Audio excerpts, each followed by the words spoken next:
షేక్ అన్వర్ గారి millionaires wealth creation workshop షాప్ నవంబర్ 20న నిర్వహిస్తున్న ప్రోగ్రాంలో జాయిన్ అవ్వాలనుకుంటే వెంటనే సంప్రదించండి. నమస్కారం సార్. నమస్తే అమ్మా. సార్, రెగ్యులర్ అకాడమిక్స్ లో మనం ఏదైనా ఎగ్జామ్ కి ప్రిపేర్ అవుతున్నాము అంటే కొంచెం సిలబస్ ని మిస్ చేస్తూ ఉంటాం. మరి అదే విధంగా ఒక కాంపిటేటివ్ ఎగ్జామ్ కనుక మనం ప్రిపేర్ అయ్యేటప్పుడు ఇక్కడ సిలబస్ ని స్కిప్ చేయొచ్చు అంటారా, లేదు అంటే 100% సిలబస్ ని మనం ప్రిపేర్ అవ్వాల్సిందేనా? రైట్ అమ్మా, it's a very good question అమ్మా. ఎలా అంటే చిన్నప్పటి నుంచి అలవాటు అమ్మా మనకి. అవును. టీచర్ దగ్గరికి వెళ్ళి ఎగ్జామ్స్ ముందు ఇంపార్టెంట్ క్వశ్చన్లు పెట్టేవాడి సార్. ఇక్కడ ఇంపార్టెంట్ క్వశ్చన్ అంటే మీనింగ్ ఏంటంటే, పిల్లవాడి మీనింగ్ ఏంటంటే అట్లాంటి టీచర్ ఇచ్చిన ఇంపార్టెంట్ క్వశ్చన్ కొన్ని చదువుకుంటే మంచి మార్కులు రావటం, లేదా టాపర్ కూడా అయిపోవచ్చు అమ్మా. కారణం ఏంటంటే చాయిస్లు ఉంటాయి మనకి. అంటే ఎస్ఏ క్వశ్చన్ ఉంది, ఈ చాప్టర్లో నుంచి కానీ ఈ చాప్టర్లో నుంచి కానీ అంటాడు. సో ఆ ఒక్క ఫస్ట్ చాప్టర్లన్నీ పర్ఫెక్ట్గా చదువుకున్నాం అనుకోండి, ఏ క్వశ్చన్ వచ్చినా రాయొచ్చు, పర్ఫెక్ట్గా రాయొచ్చు, యూనివర్సిటీ గోల్డ్ మెడల్ కూడా తెచ్చుకోవచ్చు. కానీ ఈ ఎగ్జామ్లో ఇంపార్టెంట్ అన్ఇంపార్టెంట్ అని ఏమి ఉండవు అమ్మా. ఎందుకనంటే ఏ చాప్టర్లోంచి తీసుకున్నా ఒక క్వశ్చన్ వస్తుంది, 2 క్వశ్చన్లు వస్తాయి. అంటే ఒక క్వశ్చన్ వచ్చేది మామూలుగా రెగ్యులర్ అకాడమిక్స్లో ఇంపార్టెంట్ కింద పెట్టం అది. అంటే ఇప్పుడు ఇక్కడ ఈ ఒక క్వశ్చన్ వచ్చేది, 2 క్వశ్చన్లు వచ్చేది ఇంపార్టెంట్ చాప్టర్ కాదు అంటే మొత్తం సిలబసే వదిలేయాలి. సో పిల్లలు చేసేటటువంటి పొరపాటు అక్కడి నుంచి వచ్చినటువంటి దాంతో హ్యాబిట్.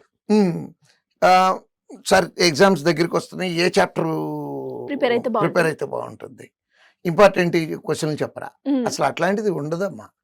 ఎందుకంటే 100% సిలబస్ కాలేజీల్లో కోచింగ్ సెంటర్లో చెప్పాలి. చెప్పినటువంటి సిలబస్ పిల్లవాడు కూడా 100% ప్రిపేర్ అవ్వాలి. చాయిస్ తీసుకోవటానికి ఎట్టి పరిస్థితుల్లోనూ వీల్లేదు.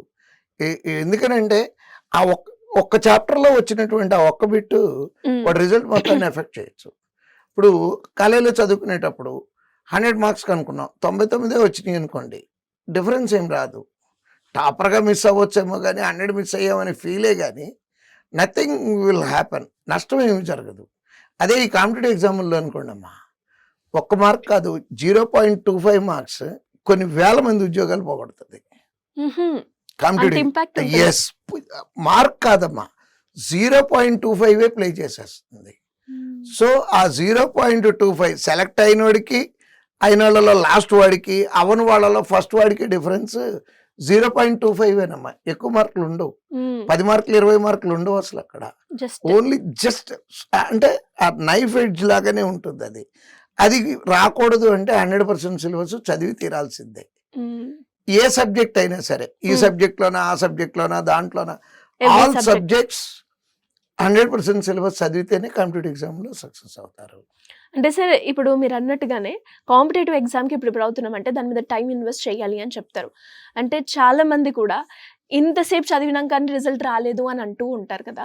ఆ టైం మేనేజ్మెంట్ చేసుకుంటూ మనం ఏ విధంగా చదివితే రిజల్ట్స్ వస్తాయంట? అమ్మా, యాక్చువల్గా దీంట్లో కాంపిటేటివ్ ఎగ్జామ్లో టైం మేనేజ్మెంట్ రెండు సందర్భాలు. ఒకటి ఎగ్జామ్ రాసేటప్పుడు ఎలా మేనేజ్ చేయాలి, రెండోది చదువుకునేటప్పుడు ఎలా మేనేజ్ చేయాలి.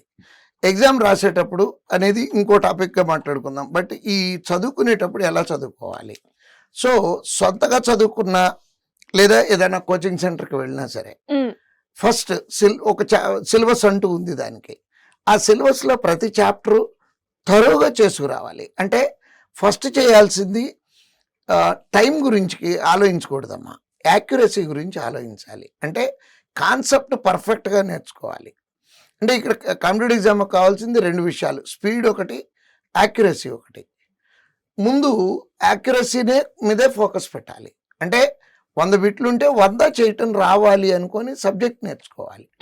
ఈ సబ్జెక్ట్ నేర్చుకోవటం అయిన తర్వాత అదే క్వశ్చన్లని పదే పదే పదే పదే చేస్తే చేతికి స్పీడ్ వస్తుందమ్మా. అంటే ఆ టైం మేనేజ్మెంట్ అలా తీసుకోవాలి తప్పించి బిగినింగ్లో కనుక మనం టైం మీద కాన్సన్ట్రేషన్ పెడితే యాక్యురసీ పోయి నెగిటివ్ మార్కులు అట్రాక్ట్ అయిపోతాయమ్మా. సో ఆ ఎగ్జామ్లో అలా చేయాలి. చదువుకునేటప్పుడు 4 సబ్జెక్టులు ఉన్నాయి. ఇక్కడ సంవత్సరాల తరబడి, గంటల తరబడి, రోజంతా 24 గంటలు చదవాలి అట్లా ఏం అవసరం లేదమ్మా. ఓ ప్లాన్ ప్రకారం ఒక 4 నెలల టైం పెట్టుకొని, ఇదిగో ఇంత సిలబస్ ఉంది, దాంట్లో ఇన్ని చాప్టర్లు ఉన్నాయి, కరెక్ట్గా 2 చాప్టర్లకు ఈ వారంలో ఈ సబ్జెక్ట్లో ఈ చాప్టర్, ఈ సబ్జెక్ట్లో ఈ చాప్టర్ ఒక ప్లాన్ తయారు చేసుకొని, అంటే సొంతగా చదువుకునేవాళ్ళు. అదే కోచింగ్ సెంటర్కి వస్తే వాళ్ళు ఎలా చదవాలి అనేది మేము డే టు డే చెప్తాము. కాకపోతే ఒకటేంటంటే ఈ పిల్లలు ఇక్కడ చేసే మేజర్ మిస్టేక్ ఏంటంటే ఆ 2 చాప్టర్లు అయిన తర్వాత చదవటం స్టార్ట్ చేద్దాంలే అనుకుంటాము. బట్ ఈ 2 చాప్టర్లు వెనకాల పేరుకుపోతే మళ్ళీ రేపు అయ్యే ఇంకో చాప్టర్ మళ్ళీ మన మీద పడిపోతూ ఉంటుంది. అట్లా కొద్ది రోజులు కనుక జరిగిపోయింది అనుకోండి అమ్మా, బడ్డెన్ ఎక్కువైపోయి ఇది అయ్యేది కాదులే అని చెప్పి వదిలేస్తూ ఉంటారు. అది చేయాల్సింది ఏంటంటే ఎప్పుడుదప్పుడు క్లియర్ చేసుకుంటూ ఉంటారు. Thank you sir, thank you so much. Thank you.